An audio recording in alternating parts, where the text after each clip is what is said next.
မင်္ဂလာပါရှင်ပစကာတုံးမကြိုဆိုပါရရှင်အကြခင်အချိန်အတွင်းမှာသတင်းကျွတ်ခါတမရကိုရောက်ရှိတော့မှာဖြစ်ပါတယ်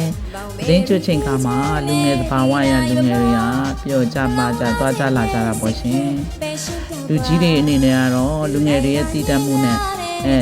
ဆရာသမားမိဘတွေကိုသတင်းကျွတ်ခါတာမှာ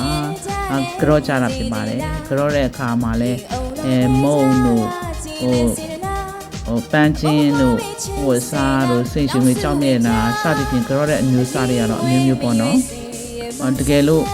ရွှေတုံးရှိခဲလေးတွေနဲ့ကြော့ခြင်းတယ်ဆိုလို့ရှိရင်ဒါလေးကတော့တစ်ပဲနှစ်ပဲလေးပဲရှစ်ပဲဆိုပြီးတော့အမျိုးစားမျိုးမျိုးရှိပါတယ်ရှင်